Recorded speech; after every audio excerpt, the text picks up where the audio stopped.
अत्यंत सचोटीने प्रामाणिकपणे स्वतःच्या हिमतीवरती आपलं जे काही निवडलेलं क्षेत्र असेल, ते शैक्षणिक क्षेत्र असेल, व्यापार क्षेत्र असेल, शेतीचं क्षेत्र असेल, की नोकरी व्यवसाय असेल, कुठल्या क्षेत्रातले टेक्निशियन असतील, असं स्वतःचं काहीतरी विशेष स्थान निर्माण केलेली मंडळी, त्याची मंडळी ही एकत्र येतात. कशासाठी एकत्र येतात? प्रामुख्याने मुख्य उद्देश आहे आपापसामध्ये मैत्री निर्माण करायची. आपण जिथे राहतो, जिथे व्यवसाय करतो, जिथे काही काम करत असतो, तिथे अशी वेगवेगळ्या क्षेत्रातली मंडळी एकत्र यावी, त्यांची एकमेकांशी ओळख व्हावी, एकमेकांशी मैत्री व्हावी. त्या मैत्रीच्या निमित्ताने त्यांच्यामध्ये स्नेह संवर्धन, त्यांच्यामध्ये जिव्हाळा, आपुलकी हा निर्माण झाला पाहिजे. एकदा मैत्री झाली, जिव्हाळा झाला की मग वेगवेगळ्या समाजाच्या वेगवेगळ्या अंगांमध्ये काय प्रश्न आहेत, काय त्यांचे चॅलेंजेस आहेत, काय अडचणी आहेत, त्याची बऱ्यापैकी अत्यंत सहजपणे चांगल्या पद्धतीने माहिती होते. अशी ही मंडळी एकत्र येऊन, मैत्री हा उद्देश आहे, पण त्याच्यासाठी काही कार्यक्रम आहेत. कार्यक्रम आहेत, त्यांच्या डिग्री मीटिंग्स त्या माध्यमातून आणि रोखीचे ठराविक पद्धतीचे उपक्रम त्या माध्यमातून स्वतःचा व्यक्तिमत्वाचा विकास. आणि अशी स्वतःचा व्यक्तिमत्वाचा विकास आणि अशी मैत्री करत असताना समाज किंवा जग ज्या कोर व्हॅल्यूज वरती, ज्या चांगुलपणावरती टिकून आहे, त्या कोर व्हॅल्यूजचं दृढीकरण करण्यासाठी काही प्रयत्न करणे, चिंतन करणे, उपक्रम करणे. आणि अशी मंडळी एकत्र आल्यानंतर रोटरियन्स हा पीपल ऑफ ऍक्शन असं समजलं जातं. ही मंडळी एकत्र आल्यानंतर जेव्हा आजूबाजूची परिस्थिती पाहतात, मग त्या परिस्थितीमध्ये काही मंडळी चांगलं काम करत असतात, मग त्यांचं कौतुक या गटाच्या मार्फत केलं जातं. काही गोष्टी, काही मंडळी चुकीचं काम करत असतात, त्या मंडळींना धाक दाखवायचं काम त्या गटामार्फत केलं जातं. वाईट काम करणाऱ्यांना धाक वाटलं पाहिजे असा एक संचय शक्तीचा गट असतो, अशी ही संचय शक्तीचा गट आहे. आणि मग वेगवेगळ्या भेडसावणाऱ्या प्रश्नांच्या बद्दल चिंता, काळजी केवळ न करता आपण सर्वजण एकत्र आहोत. इथल्या अडचणी ह्या आपल्या आहेत, इथल्या अडचणींचा त्रास ज्यांना होत आहे ते सुद्धा आपलीच माणसं आहेत, आपलीच मंडळी आहे, आपलाच परिसर आहे.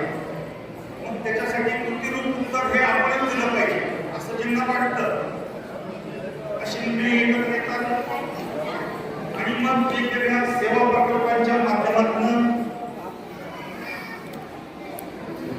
आजूबाजूला घडणाऱ्या प्रश्नांबद्दल केवळ चिंता व्यक्त न करता कृतीरूप उत्तर द्यायचा प्रयत्न ही मंडळी करत असतात. हे रोटरी क्लबचं काम आहे.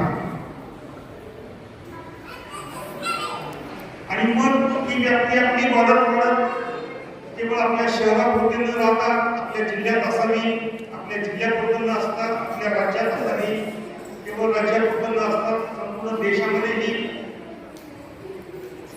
हे स्नेहाचं जाळं, मैत्रीचं नातं, नेटवर्किंग आणि त्या नेटवर्किंगच्या माध्यमातून आपलं जीवन आणखी सुखकर करणे यासाठी ही मंडळी करत असतात. आणि हे केवळ देशापुरतं न राहता संपूर्ण जगभर विश्वबंधुत्व, जागतिक सलोखा असा उद्देश घेऊन काम करणारी मंडळी म्हणजे रोटरी क्लब. कुठल्या तरी ठराविक भागात होतं, ठराविक गटात होतं किंवा ठराविक कॅटेगरीचा विचार करते असं नाही. प्रत्येकाचा विचार, संपूर्ण जगाचा रोखीच्या मार्फत केला जातो. 80च्या दशकामध्ये जेव्हा जगभरामध्ये एका रोगराईने जगामध्ये थैमान घातलं होतं, ज्याला पोलिओ असं म्हटलं जाईल. जगामध्ये जवळपास 200 पेक्षा अधिक देशामध्ये पोलिओचा प्रादुर्भाव होता. कित्येक लोक कायमस्वरूपी अपंग व्हायचे, कित्येक लोक त्यातून मृत्युमुखी पडायचे, त्याचं जगणं दुःखकर व्हायचं. तेव्हा रोटरीने ठरवलं पोलिओ निर्मूलन करायचं. पोलिओ निर्मूलन कोणाचं करायचं? फक्त रोटरीचं, फक्त रोटरी ज्या देशात आहे त्यांचं, किंवा ह्या कार्यक्रमासाठी पैसा जे देतील त्यांचं, फक्त पुरुषांमधलं, फक्त स्त्रियांमधलं, फक्त काळ्यांचं, फक्त गोऱ्यांमधलं, असा कुठलाही विचार न करता संपूर्ण जगात